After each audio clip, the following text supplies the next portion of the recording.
예수님은 이제 몇 시간 뒤면 십자가에 달려 돌아가시게 됩니다.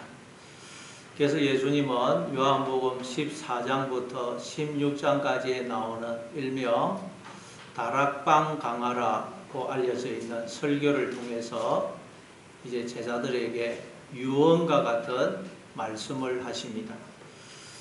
보통 유언은 한 사람이 인생을 살아오면서 깨닫게 된 중요한 사실이나 혹은 남아있는 사람들이 꼭 알아야 될 사실을 말하지 않습니까?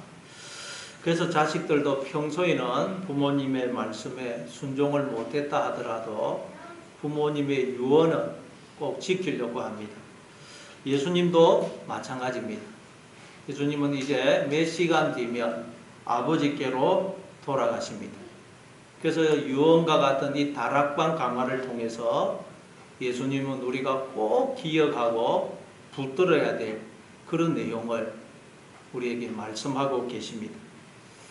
그럼 예수님이 유언과 같은 이 다락방 강화를 통해서 우리에게 말씀하고자 하는 내용이 뭘까요?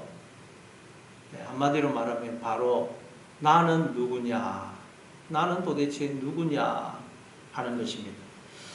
그러니까 예수님은 이 다락방 강화를 통해서 우리에게 나는 누구며 나는 왜 세상에 태어나서 인생을 사는 것이며 앞으로 내 인생은 어떻게 될 것인지에 대해서 말씀을 하고 계십니다.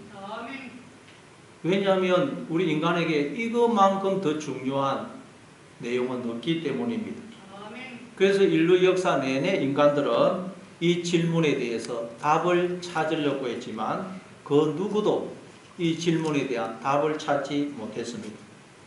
그래서 그동안 예수님이 오기 전까지 인류는 나는 누구며 왜 사는 것이며 앞으로 나는 어떻게 되는 것인지에 대해서 아무것도 알지 못한 채 어둠 속에서 방황했던 것입니다. 그런데 이제 예수님이 오셔서 거기에 대해서 답을 주시는 것입니다.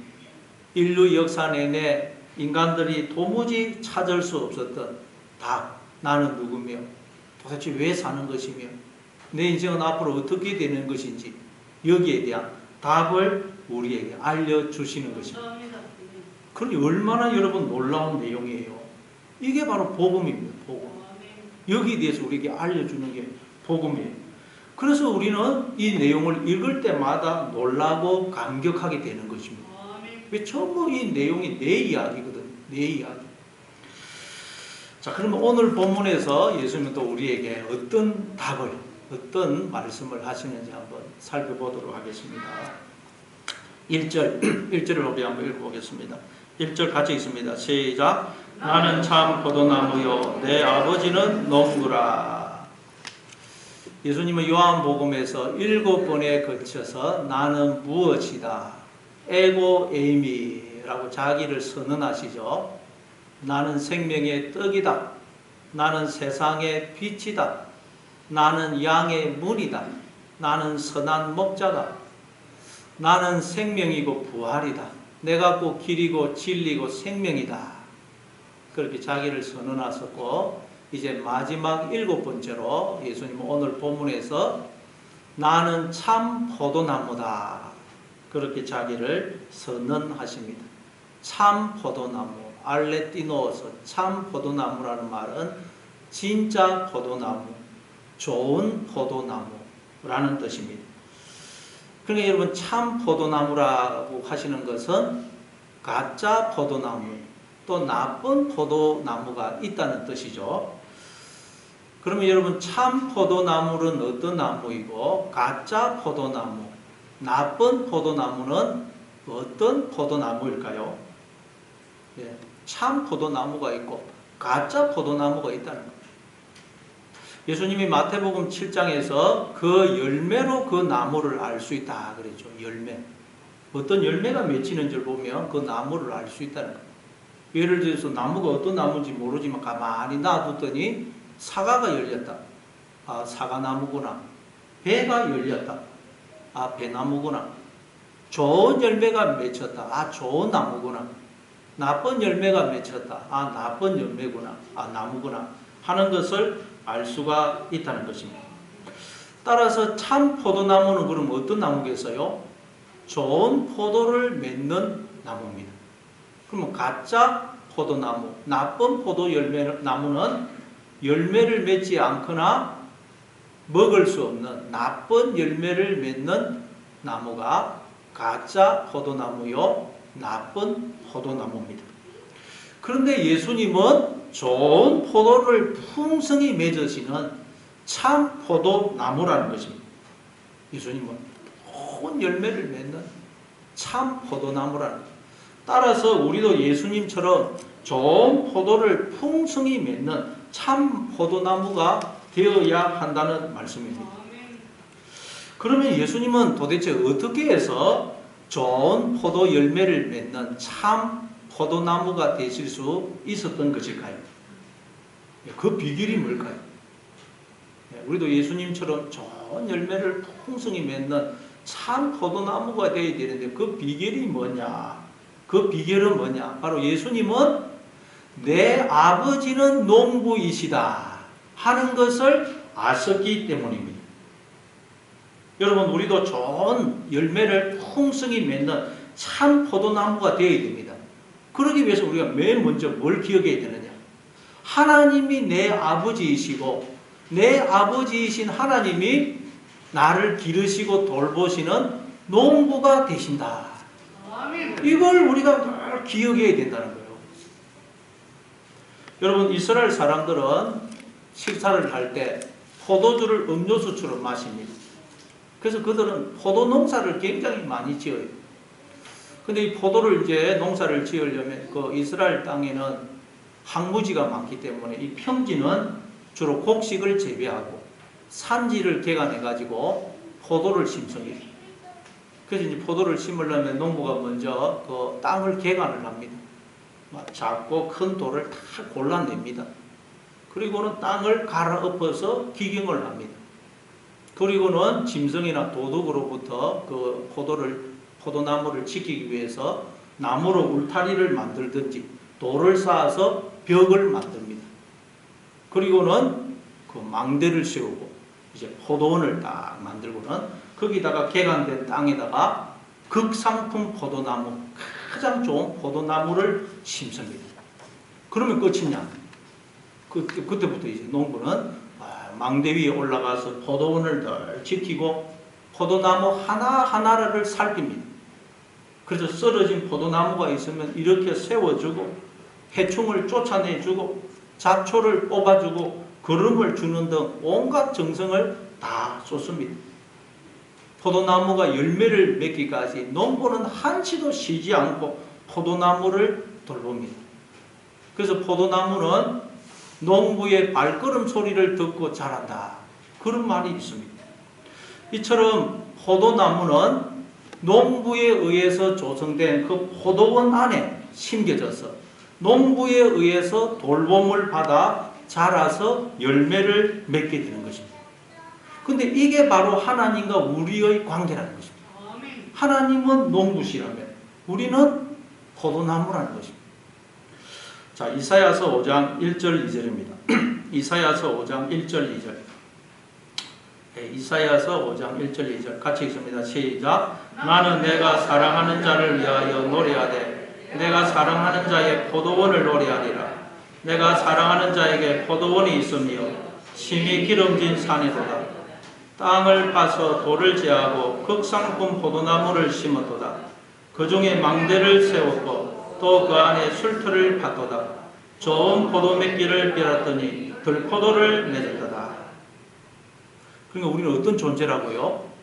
하나님이 나를 위해서 땅을 개간하시고 울타리를 만드시고 망대를 세우시고 적잖은 틀을 만들어 포도원을 만드시고는 나를 위해서 포도원, 동산을 만드시고는 그 개간된 그 포도원 안에 극상품 포도나무로 심으신 존재가 바로 우리라는 것입니다. 극상품 포도나무. 그래서 우리는 원래 극상품 포도 열매를 맺어야 정상이라는 것입니다. 그런데 우리가 하나님을 떠나 스스로 자신의 주인이 되므로, 즉 농부이신 하나님의 손길과 보호하심을 뿌리침으로 우리가 먹지 못하는 들포도를 맺더라는 거예요. 또 예레미야 2장 21절입니다. 예레미야 2장 21절. 같이 있습니다. 예레미야 2장 21절 시작. 내가 너를 순전한 참 종자 꼭 귀한 포도나무로 심었거늘 내게 대하여 이방 포도나무의 악한 가지가 되면 어찌 되느냐. 하나님은 원래 우리를 순전한 참 종자 꼭 귀한 포도나무로 심었었다는 것입니다. 근데 우리가 하나님을 떠남으로 이방 나무의 악한 가지가 되어 버리더라는 것입니다. 하나님을 떠났기 때문에 농부이신 하나님을 떠나면 포도나무가 돌봄을 못 받기 때문에 나쁜 나무가 되는 것입니다. 또 한번 시편 92편 13절 14절을 한번 보겠습니다. 시편 92편 13절 14절 같이 읽습니다. 시작. 이는 여호와의 집에 심겼음이여 우리 하나님의 뜰 안에서 번성하리로다. 그는 넓어도 여전히 결실하며 진액이 풍족하고 빛이 청정하니. 우리는 원래 하나님의 집, 즉 하나님의 뜰 안에 하나님의 동산 안에 심겨진 존재라는 것입니다. 그래서 우리는 풍성한 열매를 영원토록 맺어야 정상입니다. 그런데 농부 대신 아버지 하나님을 떠남으로 농부의 돌봄을 받지 못해서 우리가 나쁜 나무가 되어 버렸다는 것입니다. 따라서 우리가 좋은 열매를 맺는 참 포도나무가 되기 위해서는 먼저 하나님이 나의 아버지가 되시며 또 나를 심고 기르시고 돌보시는 나의 농부가 되신다는 것을 우리가 늘 인정하고 기억해야 된다는 것입니다. 다시 말해 하나님이 나를 위하여 가장 좋은 포도원을 하나님의 뜰을 하나님의 동산을 준비하시고 그곳에 나를 극상품 포도나무로 심으셨다는 것을 우리가 기억해야 됩니다. 그래서 내가 지금 어느 곳에 있든지 내 삶의 뿌리가 내린 그곳이 하나님께서 나를 위해 준비해 두신 하나님의 포도원임을 하나님의 동산임을 믿는 것입니다. 또한 농부 대신 하나님 아버지께서 나를 눈동자처럼 지키시고 돌보시고 양육하고 계심을 믿는 것입니다. 이럴 때 우리는 좋은 열매를 맺는 극상품 포도나무, 참 포도나무가 될 수가 있다는 것입니다. 그러니 여러분의 가정, 여러분의 배우자, 자녀, 여러분의 일터, 교회가 하나님이 여러분을 준비해 두신 포도원임을 믿으시기 바랍니다. 지금의 내 모습이 어떠하다 할지라도 나는 하나님이 심으신 극상품 포도나무임을 믿으시기 바랍니다. 내가 지금 어떤 상황, 어떤 처지에 있던 나의 농부 되신 아버지 하나님께서 나를 지금 눈동자처럼 지키시고 돌보시고 기르고 계심을 믿으시기 바랍니다. 그래서 농부 되신 하나님께 내 삶을 전적으로 맡기고 그분의 다스리심과 보호하심과 인도하심에 순종하시기 바랍니다. 그럴 때 우리는 예수님처럼 좋은 열매를 풍성히 맺는 극상품 포도나무, 참 포도나무가 되는 것입니다. 근데 문제는 우리가 인생을 살아가다 보면 이걸 잊어버리고 자꾸 하나님을 떠나 내가 나의 주인이 되므로 농부 대신 하나님 아버지의 돌보심을 받지 못해서 들포도나무가 될 때가 너무 많습니다. 그래서 하나님이 우리를 어떻게 하시느냐. 자, 한번 2절입니다. 2절. 2절을 같이 읽습니다. 시작. 물론 내게서 열매를 맺지 아니하는 가지는 아버지께서 그것을 제거해 버리시고 물론 열매를 맺는 가지는 더 열매를 맺게 하려 하여 그것을 깨끗하게 하시느니라. 자, 우리가 자꾸 하나님을 떠나 들포도 나무가 되기 때문에 하나님이 우리를 어떻게 하시느냐. 거기 보니까 열매를 맺지 아니하는 가지는 아버지께서 그것을 제거해 버리신다. 그래요. 이게 무슨 말입니까? 열매를 맺지 아니하는 사람은 하나님이 버리신다는 말입니까? 열매를 안 맺으면 하나님 버린다는 말이에요. 만약 그런 의미라면 우리는 다 버림을 받을 거예요. 그렇죠? 왜냐하면 예수 안 믿는 사람은 다 열매를 안 맺고 있기 때문에 하나님께 버림을 받을 것이고 우리도 신앙생활을 하다 보면 열매를 안 맺을 때가 많은데, 그럼 그때마다 우리가 버림을 받게 되면 인간 중에 구원받을 사람은 아무도 없을 것입니다. 그러니까 이건 그런 의미가 아닙니다. 그래서 여기서 제거해 버리시고 라는 말이 헬라어로 아이로입니다. 아이로라는 단어는 들어 올리다, 어깨에 매다, 그런 뜻이에요. 그럼 이게 무슨 뜻이냐?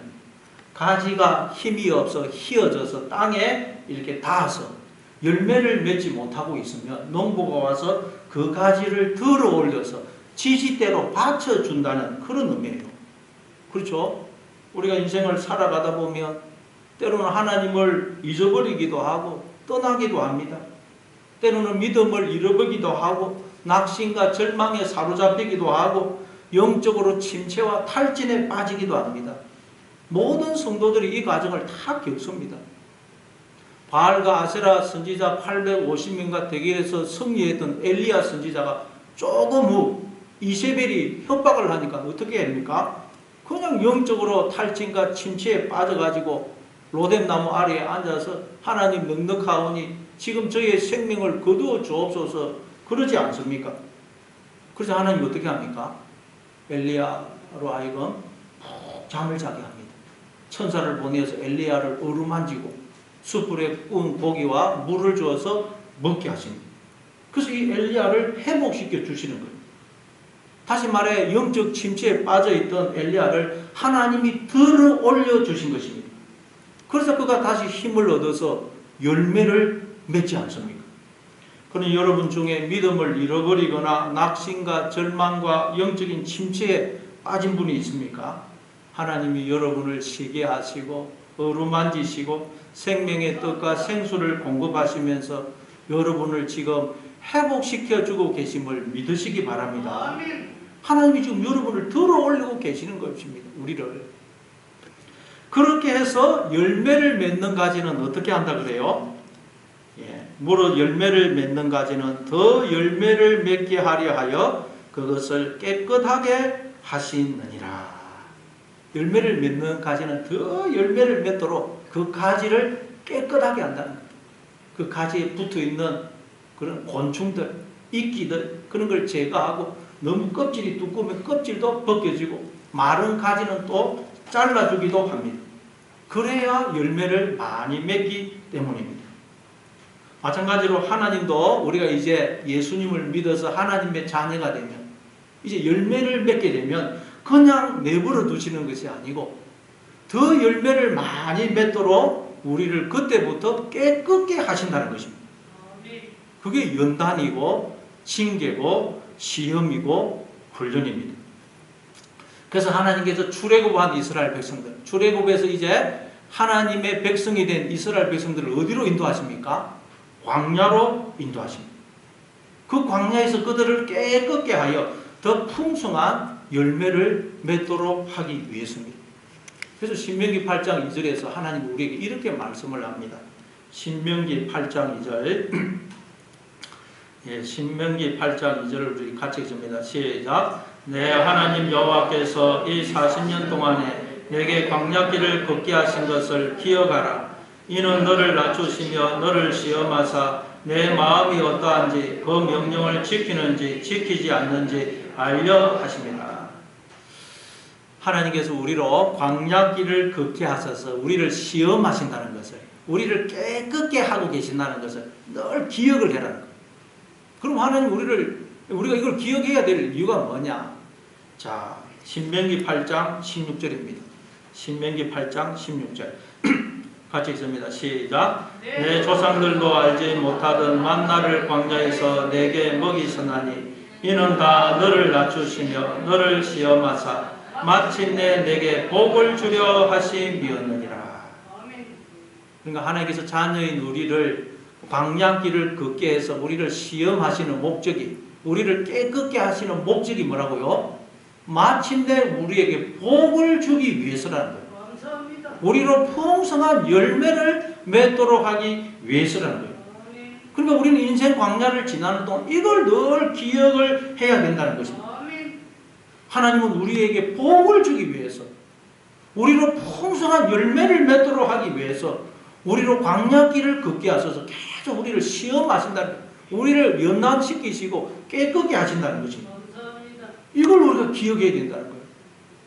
그래서 욥도 그 극심한 환난 속에서 이걸 기억하고 뭐라고 고백합니까? 23장 10절에 보면 내가 가는 길을 오직 그가 아시나니 그가 나를 단련하신 후에는 내가 정금같이 나오리라. 이걸 기억하고 고백한 것입니다. 그래서 히브리서 기자도 이렇게 우리에게 권면합니다. 히브리서 12장 5절 6절입니다. 히브리서 12장 5절 6절 같이 읽습니다. 시작. 그 아들들에게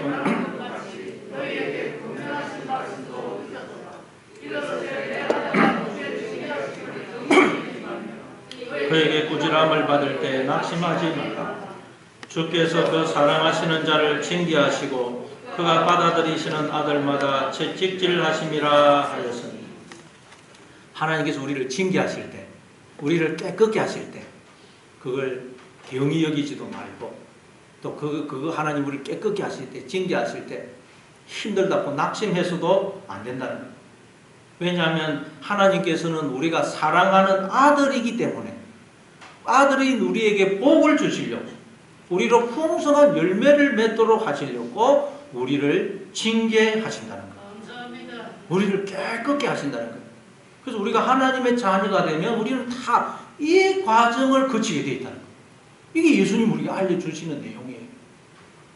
또 요한계시록 7장 14절입니다. 요한계시록 7장 14절 같이 읽습니다. 시작. 내가 말하기를 내 주여 당신이 아시나이다 하니 그가 나에게 이르되 이는 큰 환난에서 나오는 자들인데 어린 양의 피에 그 옷을 씻어 희게 하였느니라. 요한계시록 7장에는 흰옷 입은 14만 4천이 나오죠. 그러니까 이 흰옷 입은 14만 4천을 뭘 가리키겠어요? 하나님에 의해서 연단을 받아 깨끗게 하심을 받아서 풍성한 열매를 맺는 성도를 가리키는 것입니다. 근데 그들을 두고 큰 환난에서 나오는 자들이라고. 큰 환난. 큰 환난을 통과하면서 우리는 깨끗게 되어서 풍성한 열매를 맺게 되는 것입니다. 여러분 이 큰 환난은 무슨 예수님 재림하기 직전에 무슨 있다고 하는 그런 7년 대의 환난을 말하는 것이 아닙니다.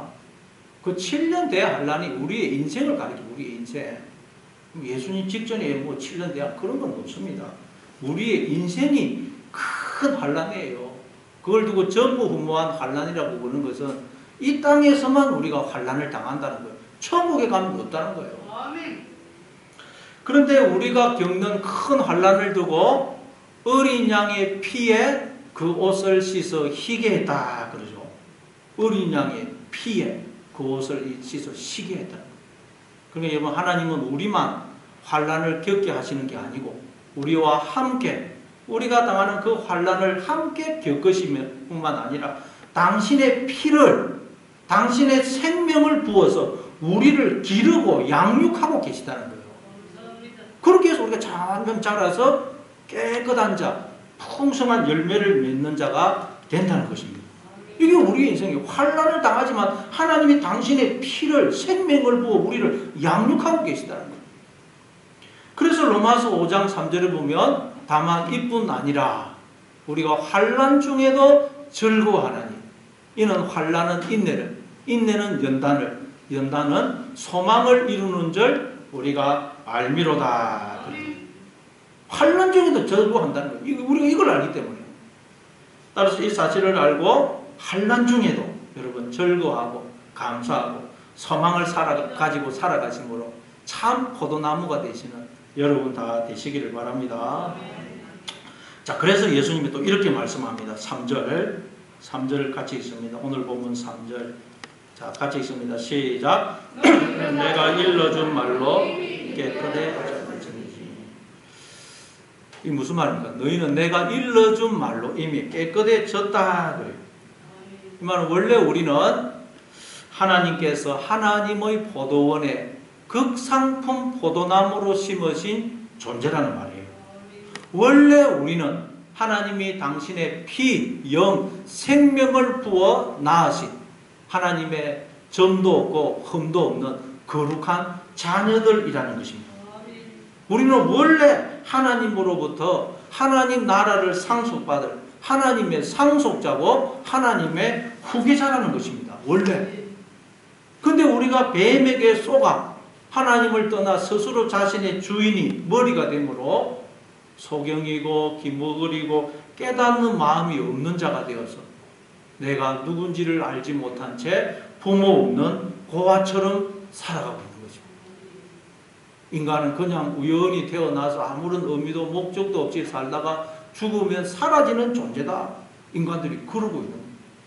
그래서 우리의 부모, 아버지이시고 농부이신 하나님의 돌보심을 받지 못해서 인간들이 늘 불안과 두려움과 허무와 낙심 속에서 살아가고 있는 것입니다. 그래서 예수님이 오셔서 우리에게 너희는 하나님이 당신의 피, 영, 생명을 부어 낳으신 점도 없고 흠도 없는 하나님의 거룩한 아들들이야. 너희는 원래 하나님의 상속자이고 하나님의 후계자야. 그게 알려주신 거예요. 그걸 두고 너희는 내가 일러준 말로 이미 깨끗해졌다. 그러는 것입니다. 그러니 여러분, 원래 우리는 깨끗한 자라는 것을, 원래 우리는 점도 없고 흠도 없는 하나님의 거룩한 자녀라는 것을 늘 기억하시기 바랍니다. 그게 원래 내 모습, 진짜 내 모습이라네. 진짜 내 모습. 그런데 우리가 뱀에게 쏘아가지고, 즉 내가 나의 주인이 되는 욕망이 우리가 눈이 어두워서 하나님을 떠남으로 농부의 보살핌을 받지 못하는 포도나무처럼, 목자가 없는 양처럼, 부모가 없는 고아처럼 돌봄을 받지 못해서 더러운 자들이 되어버린 것입니다. 그러나 이건 원래 내 모습, 진짜 내 모습이 아니라는 거예요. 원래 내 모습. 그래서 욥기서도 보면 욥기서 1장 1절이 어떻게 시작합니까? 우스 땅에 욥이라 불리는 사람이 있었는데 그는 온전하고 정직하여 하나님을 경외하며 악에서 떠난 자더라 그러죠. 원래 욥의 모습, 원래 욥의 진짜 모습은 점도 없고 흠도 없는 하나님의 아들이라는 아들. 그런데 하나님을 떠나서 더러운 자가 되어버린 거예요.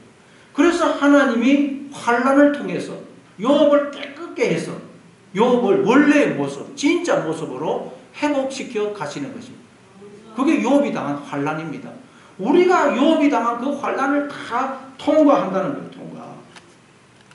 그러니 여러분, 세상에서 들려오는 소리, 내 속에서 들려오는 뱀의 소리, 넌 안 돼, 넌 희망이 없는 자야, 네가 그래가지고 무슨 하나님의 자녀야, 네가 그래가지고 무슨 예수 믿는다고 그래, 넌 하나님이 사랑하지 않아, 그런 소리는 절대 듣지 마시고 오직 너는 내가 사랑하는 아들이고 내가 기뻐하는 자야, 내가 언제나 너와 함께하고 있으니 두려워하지 말고 염려하지 말고 강하고 담대해 라고 하시는 하나님의 음성만 들으시는 여러분 되시기를 바랍니다.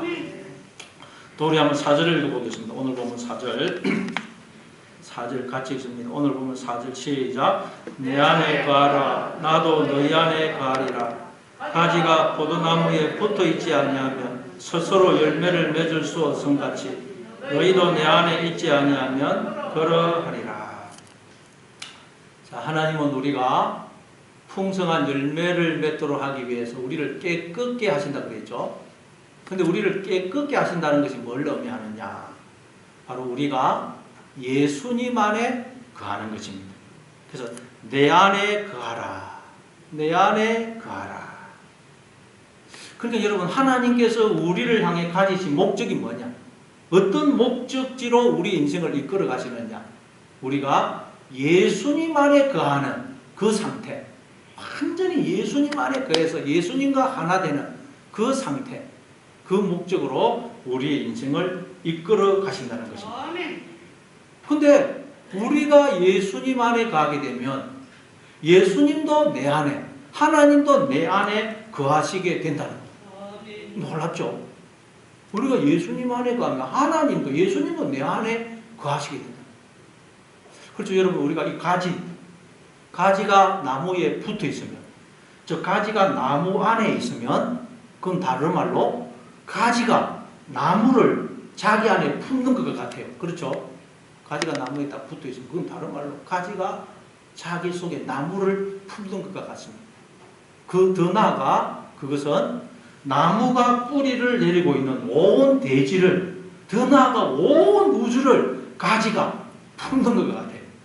가지가 나무에 붙어있기만 하면, 가지가 나무 안에 가면, 가지가 나무를 자기 안에 품을 뿐만 아니라 온 대지를, 온 우주를 자기 속에 품는 것과 같다는 거예요.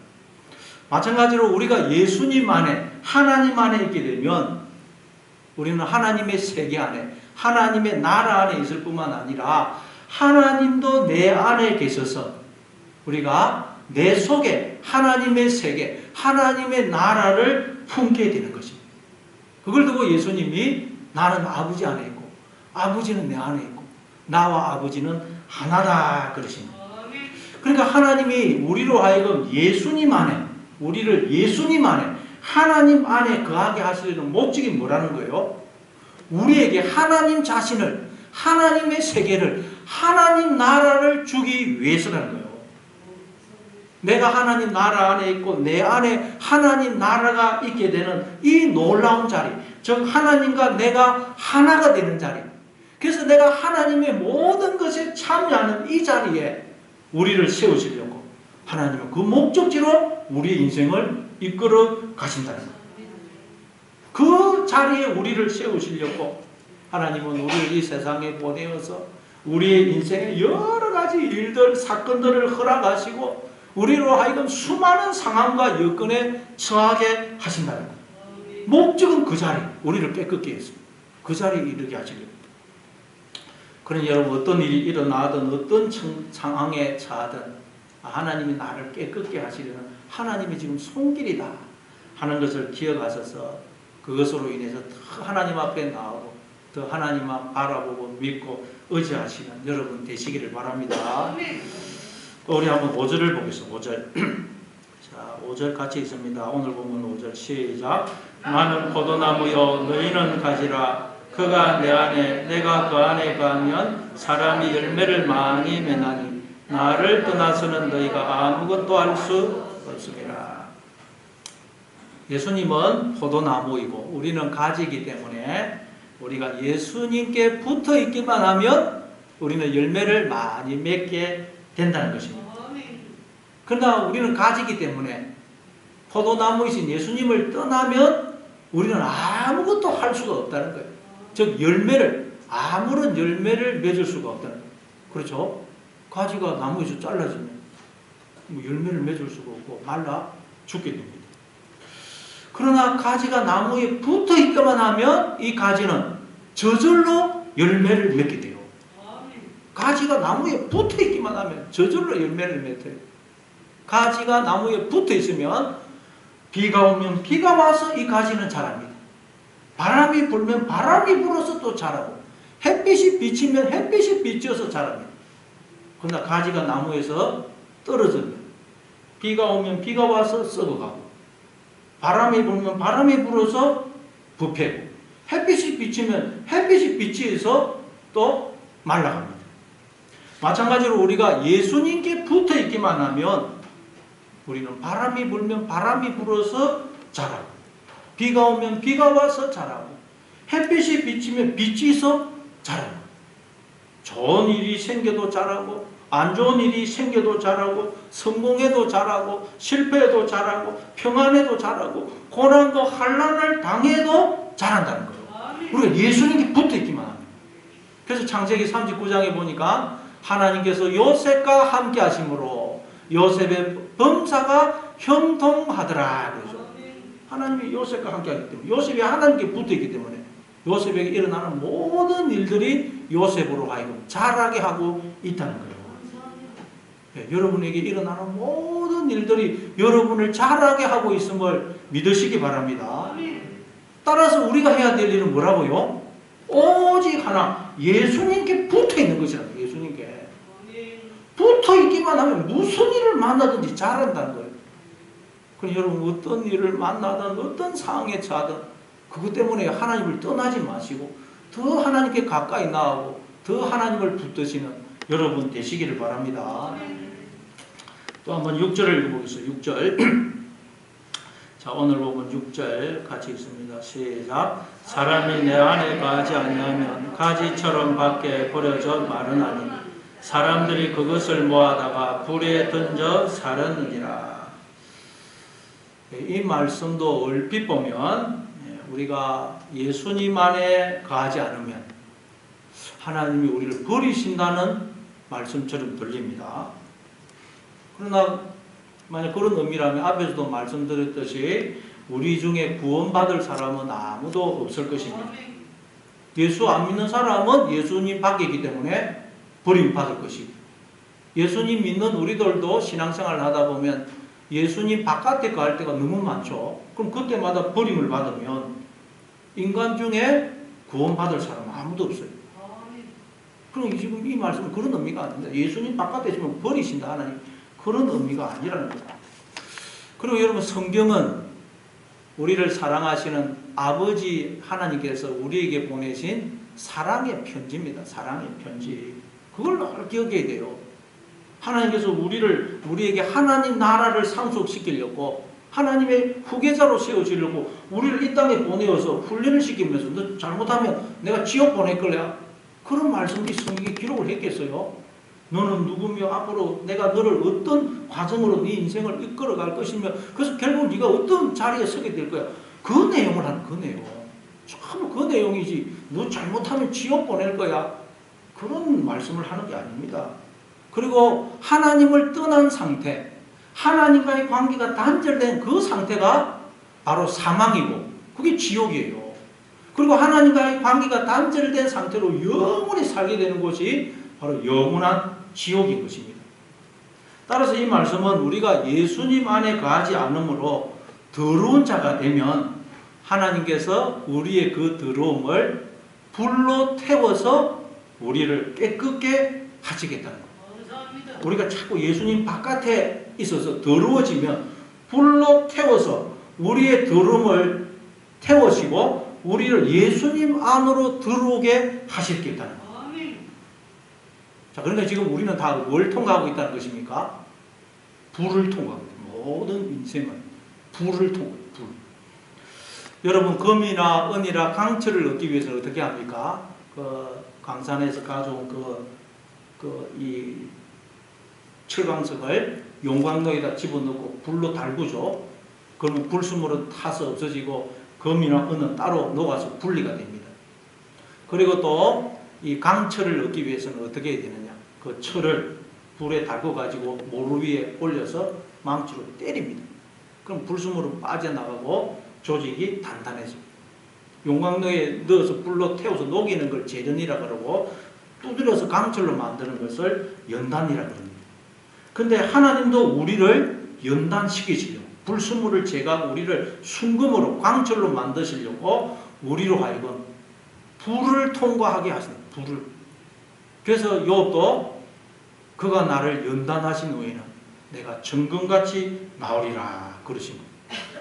출애굽한 이스라엘 백성들도 40년 동안 광야를 지나갔는데 그 광야는 낮에는 너무 덥고 밤에는 추운 곳입니다. 그럼 출애굽한 이스라엘 백성들도 40년 동안 불 속을 지나갑니다. 불 속. 불 속을 지나가 보니까 어떻게 되겠어요? 광야 그 더운 곳에 가보니 뭐 아무것도 없어요. 피난처라고는 쉴 곳이라고는 아무것도 없어요. 태양이 내려지는데 숨을 곳이 없어요. 그러면 비로소 하나님만이 나의 피난처가 되시구나 하는 걸 깨닫고 하나님 품 안으로, 하나님의 그늘 안으로 들어오게 되는 것입니다. 그래서 하나님 그런 목적으로 우리를 불 가운데로 지나게 하신다. 불. 그래서 우리가 인생을 살아보니 인생에는 정말 불을 통과하는 것 같지 않습니까? 때로 목이 마르고 너무너무 목이 마르고 숨이 막히고 그런데도 어디 피할 곳이 없어요. 피난처가 없어요. 그래서 그때 비로소 우리는 하나님만이 나의 피난처가 되시구나 하는 것을 깨닫고 하나님 안으로, 하나님의 그늘 안으로 들어오게 된다는 거예요. 인간은 불을 통과하지 않으면 그 누구도 예수님 안으로 들어오지 않습니다. 여기 앉아 계신 분들도 다 불을 통과하기 때문에 지금 이 자리에 앉아 있는 것 아닙니까? 그니 나를 태워 죽일 것 같은 그 불이 오히려 알고 봤더니 감사한 거예요. 그 불이 아니면 우리는 결코 예수님 안으로 들어올 수가 없거든요.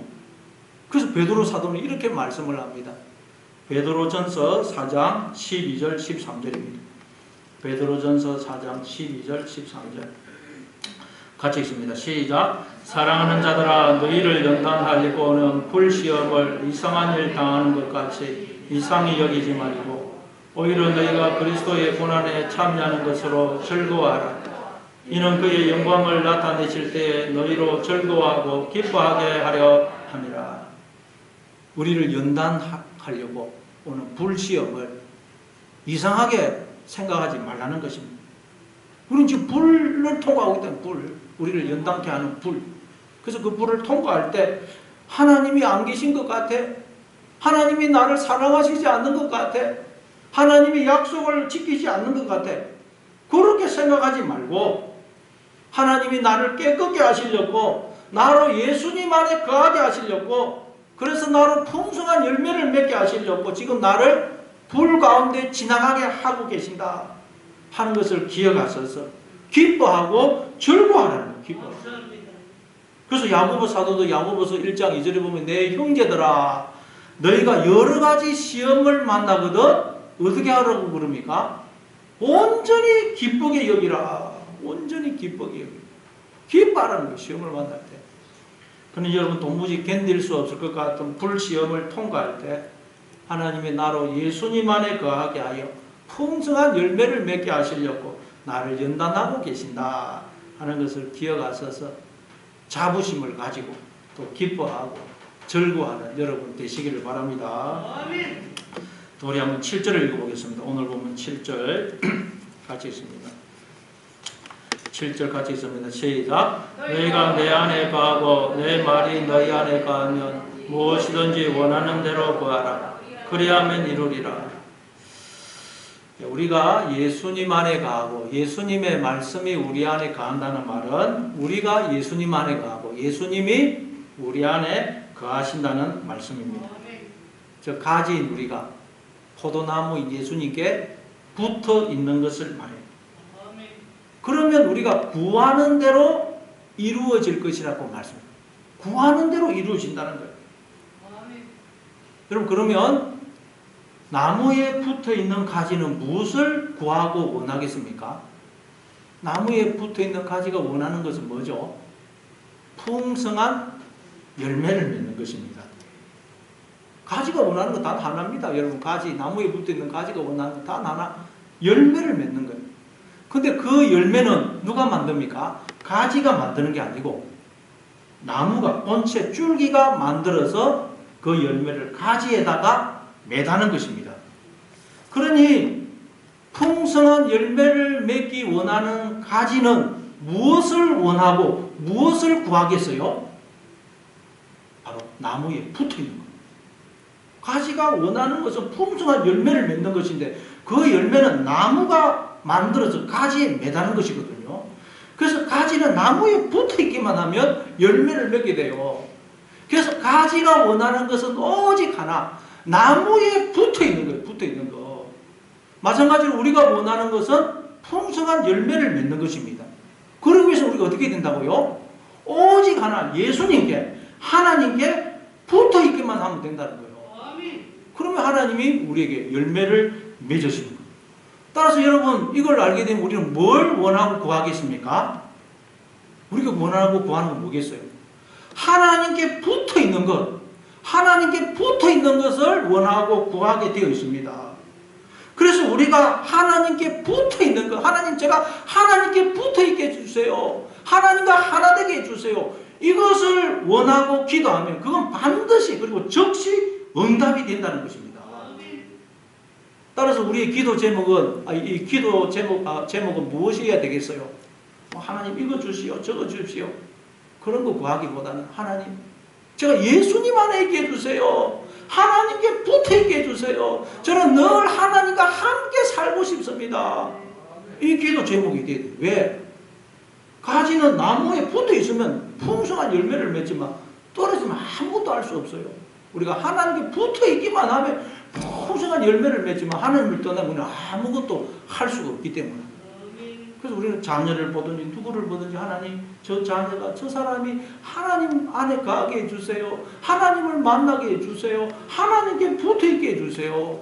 우리 이 기도 제목을 해야 돼요. 그걸 붙어있게만 하면 하나님이 그를 돌보시고 기르시고 인도하셔서 풍성한 열매를 맺게 하시기 때문입니다. 자, 우리 한번 8절을 읽어보겠습니다. 8절 같이 있습니다. 8절 시작. 너희가 열매를 많이 맺으면 내 아버지께서 영광을 받으실 것이요 너희는 내 제자가 되리라. 우리가 하나님께 붙어 있어서 열매를 많이 맺게 되면 하나님 아버지께서 영광을 받으신다는 것입니다. 그러니까 우리가 하나님께 영광을 돌릴 수 있는 유일한 방법은 뭐겠습니까? 하나님께 붙어 있어서 열매를 풍성히 맺는 것입니다. 우리가 열매를 맺는다는 말은 우리가 하나님을 그대로 본받은 하나님의 자녀가 되는 것입니다. 하나님의 신성한 성품에 참여하는 자가 되는 것입니다. 그러면 하나님은 우리를 통해서 당신을 드러내시게 되고 그러면 그 하나님의 영광이 또 내 영광이 되는 것입니다. 그러니까 하나님은 우리를 영광스럽게 해서 당신도 영광스러워진다는 것. 우리를 영광스럽게 해서 하나님도 영광스러워진다는 것. 이게 하나님 나라의 원리예요.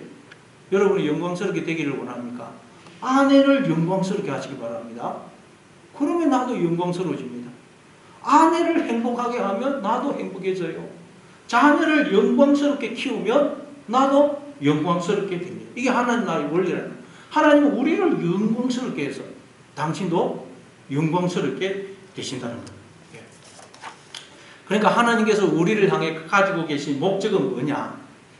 우리를 예수님처럼 영광스럽고 존귀한 자가 되게 하시는 것입니다. 그래서 8절에 보니까 너희가 열매를 많이 맺으면 내 아버지께서 영광을 받으실 것이요 너희는 내 제자가 되리라. 제자, 옛날의 제자는 스승을 그대로 본받고 스승처럼 되려고 하는 자를 말해요. 스승처럼. 우리가 예수님의 제자가 된다는 말은 우리가 예수님처럼 된다는 거예요. 예수님처럼. 그러니까 하나님이 우리를 향해 가지고 계신 목적은 바로 우리가 예수님처럼 되는 거예요. 예수님처럼. 하나님은 이 목적을 향해 우리의 인생을 이끌어가고 계신다는 거예요. 이게 예수님이 우리가 알려주신 내용, 예수님. 그리고 어떤 일을 만나든 어떤 상황에 처하든 하나님이 나로 풍성한 열매를 맺게 하시려고 나에게 하나님 나라를 상속케 하시려고 나를 예수님처럼 하나님처럼 되게 하시려고 나를 깨끗게 하고 계신다. 나를 돌보시고 기르고 계신다 하는 것을 기억하셔서 무슨 일을 만나든 어떤 상황에 처하든 그것으로 인해서 다 하나님을 붙드시고 하나님만 믿고 의지하심으로 여러분의 인생에 주어지는 모든 일들이 축복이 되고 풍성한 열매를 맺어서 또 기뻐하고 즐거워할 뿐만 아니라 그 열매를 나누어주는 그런 하나님의 사람으로 살아가시는 여러분 다 되시길 바랍니다.